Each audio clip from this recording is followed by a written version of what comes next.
Did I just talk into it? Give us your life story. All right. Well, it started in 1998. It was an accident.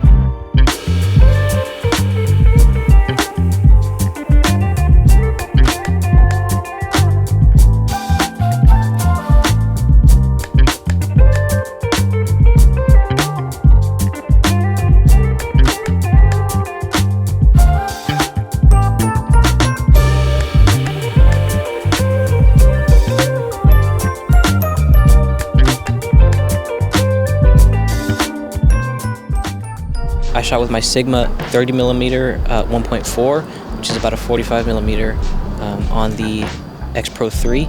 The light lasted a very long time. We only needed it at 50% for a majority of the shoot, and it was pitch black outside. So I probably could have used it at less than 50% because my settings were, I was at 1.4 at 1/25th of a second, and my ISO was only 1250. So you can definitely pump your ISO a little bit more and have more time with the battery power. But yeah, I'm very pleased with how it turned out. I can use this for over an hour at 50% if I needed to. I am very pleased with this light. Zhiyun sent me their Molus X60 RGB light, and I'm going to look at it for the first time with you guys. So normally I'm an aperture person aside from the Molus G60, which I do have here. But aside from that, everything that I have is aperture. But when they reached out to me, I was like, why not? Let's give it a shot. Nice little carrying case here. So we have a few accessories in here. We have your power cords, of course. We have a USB-C cord as well. I'm assuming that is for powering the light from your camera. We have another reflector, which I'm glad about because on my G60, I lost this, which this is very important if you don't want as harsh light from this reflector. We have the battery grip for the light. That's crazy. That's pretty insane. I don't even know what to say. It's so small. Let me show you guys how small this is. This is my iPhone 15 Pro. That's how small this is. So let's go ahead and see what this thing can really do. Fits in like so. You can choose between Chinese and English. I'm going to choose English. That's pretty bright. This is at 20%. Wow. At 100%. This thing, don't look into that at 100%. Look at how overexposed I am. This close. Obviously it has no modifiers. Just like most lights, you can tap the output knob and it'll go incrementally. This one goes from 50 to 100. That's another thing I'm looking at, is how easy this light is to use out of the box for someone that is foreign to their lights, which I pretty much am. So just for the sake of the video, we're gonna take this down to 1%. This is 1%. Still overexposed right here at 1%. So we're gonna go through some of the modes here. So on our first press, you enter RGB mode. You can dim from 0 to 100%. The fan noise at 100% is pretty significant. I would probably say it's louder than my Aperture 200X. But I feel like as long as it's a good enough distance away from your microphones, and depending on what kind of microphones you're using, it should be okay. But once you're in any mode, all you have to do is rotate the mode dial in order to get to the hue and saturation or whatever other menu items there are. But then you can press the mode dial in order to get to the next mode. There's an RGB menu where you can choose the percentage of red, green, and blue, which is very nice if you need to make some minor adjustments in order to match to other lights or just to do some more creative stuff. Then you have that option as well. Now on the effects page, you have 15 effects that you can choose from, all of which you can dim from 0 to 100%. I'll put all of the effects on the screen, but again, you can choose the output from 0 to 100%. You can choose the speed from 1 to 5, and then you can choose the color temperature. And then there's a page called music, and I think this might be one of my favorite features of this light. As you see, it just went off because it picked up my voice, but it'll pick up the music and the light will react to it. As you see, it's sometimes reacting to my voice.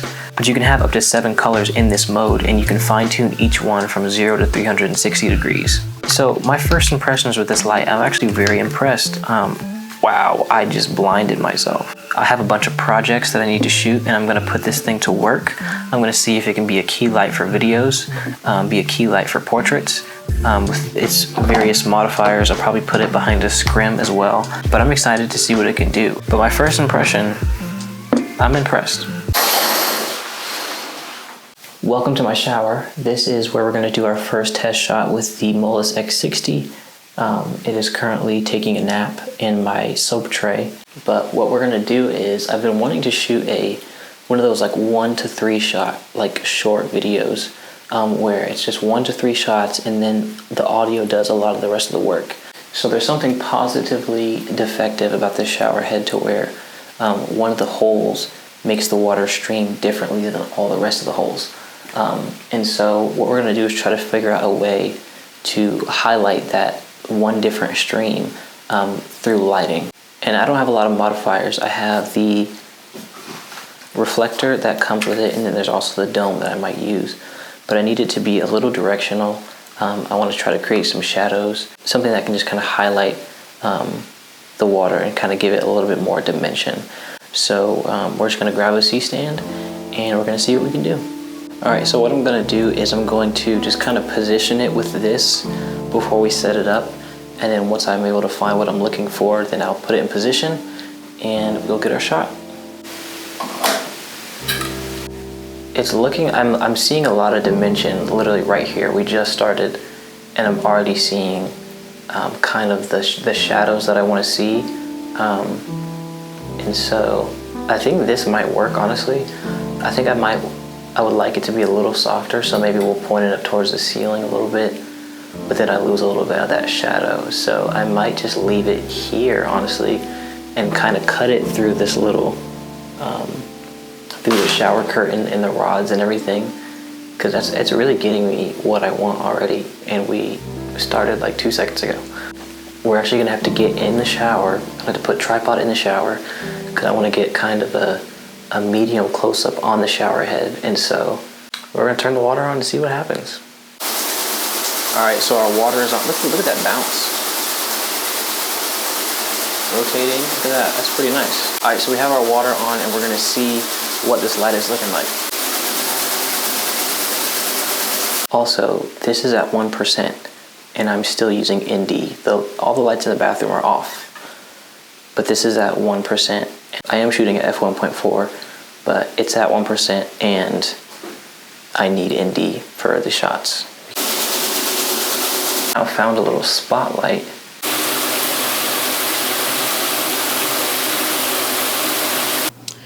What you're seeing right now is the final lighting setup for a project that I'm going to shoot in about 33 minutes.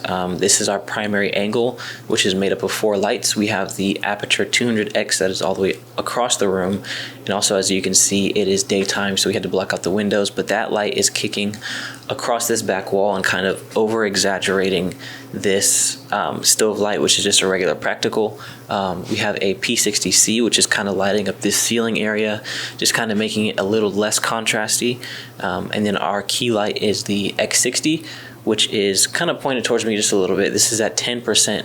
It highlights this counter area, which we'll be getting some close-ups of some of the things on here.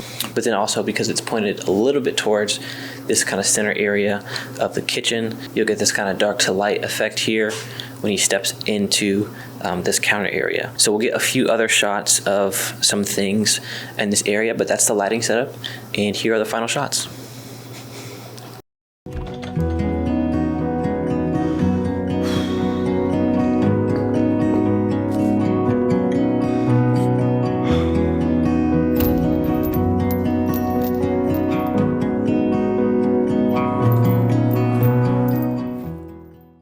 I just wanted to conclude with my overall thoughts about the light, but also some cons that I had with it. My overall thoughts, I'm very impressed with the light. I love the size. I would definitely take this over the G60 because you have battery power, you have RGB, and I just like the form factor more.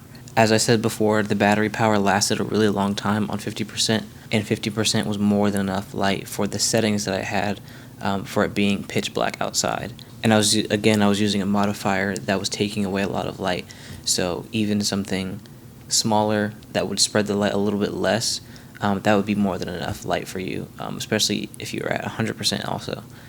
I didn't show this, but in the beginning of the photo shoot, I did use the app a little bit, but I ended up just leaving the light on the setting that it was on initially. So I didn't use that app a whole lot, but it was my very first time using it, and I was able to get around and connect my device within a minute, and so it's super easy to use. Maybe I'll do a separate video on the app itself, but the ZY Vega app is very good, very seamless, not a lot of latency issues as far as the Bluetooth connection, so I was pretty happy with that. For these cons, I only have two. Number one being it takes a minute to turn on. To turn it on, you have to press the power button, and then once that comes up, you have to rotate one of the knobs, and then it'll come on. And I know with the app you can go into sleep mode, and that is a little faster to go on and off. But if you're turning it from all the way off to on, then it'll take a little bit. It's definitely not a quick on and off switch type of thing. My second con is I would love to have more modifiers for this light. I know that they have a softbox. They have the dome modifier that comes with the light along with the reflector, but I would love to have more variety on how I can use this light based on what can go on it. I know they don't want to go too heavy because it's supposed to be a compact light, but I would love to be able to get it a little bit softer, but still be able to keep that small package in a way, and softer than what the softbox does. So maybe something just a little bit bigger, a little bit wider, just to kind of soften that up a little bit. But other than that, I am very pleased with it. I will be using it very often. But yeah, I'm very pleased with this light. I hope this video was helpful. I would definitely recommend trying this out if you have been giving it some thought. But you'll definitely be seeing me use this light again. So just stay tuned for the future projects coming, and I will see you guys on the next one.